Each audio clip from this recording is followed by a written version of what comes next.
retired twice so far. I'm nearly 70, so I've been nursing, will be 50 years. I started in 1968. January the 1st, 1968, in Harefield Hospital. I worked at Mount Vernon first, that was the amalgamated with Harefield, and then I started work here, and then I went to America for 10 years in Texas. They were very impressed with my training at Harefield Hospital because it was well known then with Professor Jacob, and I immediately was put in charge of a unit there. And then I left America, came back to Harefield.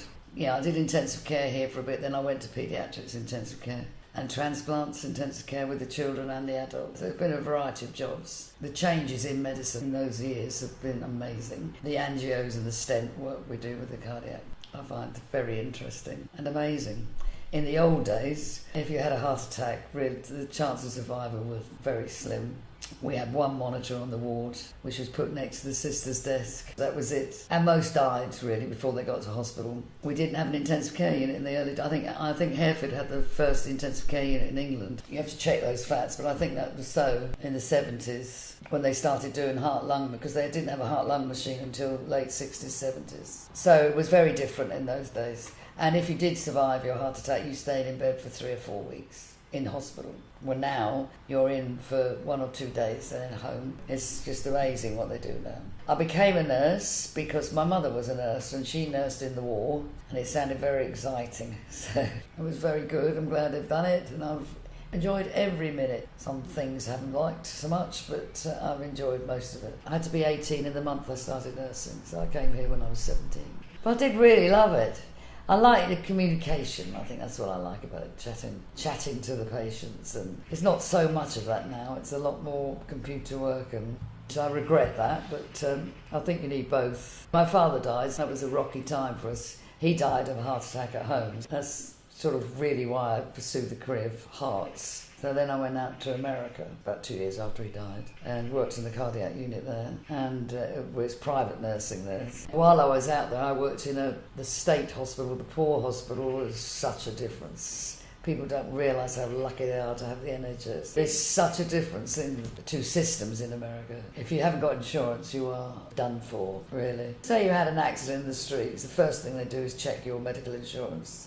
If you haven't got any, they'll take you to the poor hospital. And there, in most intensive care units I've worked in, it's one-to-one nursing. In the poor hospital there, I looked after 3 ventilated patients at a time.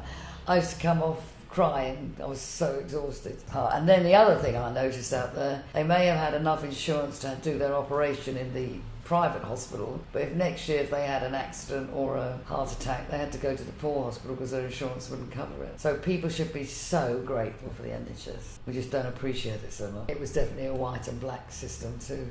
Mexicans and blacks were treated poorly, and the whites. The NHS is brilliant. Describe to me what it was like when you arrived here. Well, it was thick snow, 1st of January, thick snow. We're in an old mansion in Northwood was where we lived, because as I say it was Mount Vernon, and we had to be in, it was really like Victorian days. We had a matron that looked after us, and 6 to a room, no heating, freezing it was, and we had to be in bed by 10 o'clock. Then we got the bus here. Every day we came to the hospital here. Well, we had fun, but a lot did leave. And it was during the just 60s, the Windrush. We had lots of Caribbean staff, African staff, Malaysian staff, and Indian. There were 4 British English girls in my group, and I was the only one that finished the course. It was frightening, really. I was frightened, but I suppose I was nervous, yeah. And I think 2 just didn't like it. But it was physically very hard.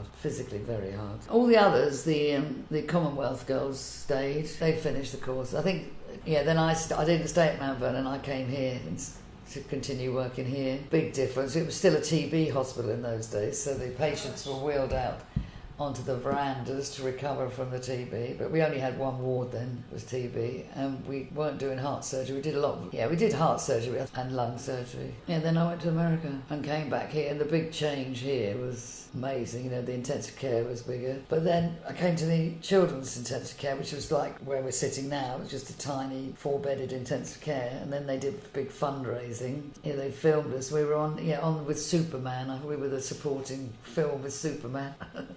And they got enough money to build the big intensive care unit, which is now the HDU unit. Then I worked on the adult transplant ward. And again, you just get to know them so well. Oh, one of the children I was in, when I had my baby, I was in with this girl whose child was very ill, and she went to one hospital in London. They sent her home to die because she got such a bad heart condition. And then I managed to get in touch with her and brought her to Harefield, where Rosemary Radley Smith saw her, and they did a heart transplant on her when she was 3 years old. And she did very well. She lived till she was 25, but did very well. Yeah, otherwise she died. She was close to death when she came here. So it's lovely things like that. So I was a godmother, which was nice.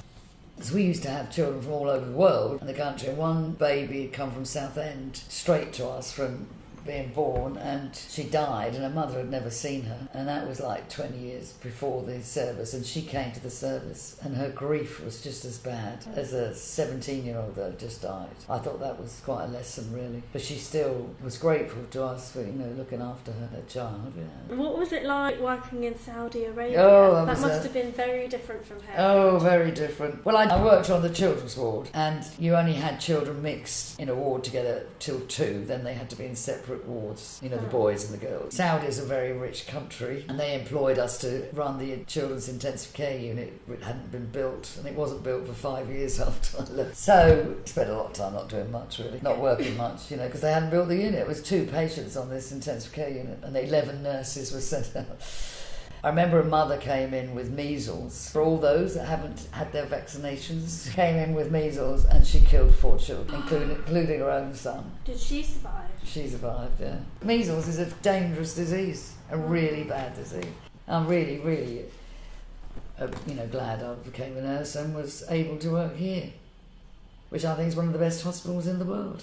One of the biggest things I want to say, when I started nursing in 1968, male nurses were paid more than their female nurse equivalent because it was considered they have a family to support, which it was appalling. And it was quite a substantial difference too.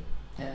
Oh, gosh. And then when I came back to this country, I was on the Agenda for Change committee because by then we were equally paid, but a lot of people weren't. Like porters and kitchen staff, and I think it was a good campaign to make it more even, but it still needs a long way to go. Yeah. So when I came, the Windrush was happening, all the Commonwealth nurses came over to help us out, and we couldn't have run the hospitals without them, as we can't now, or without the Europeans. The majority of the staff here are non-English, I'd say. Jolly good job they do too.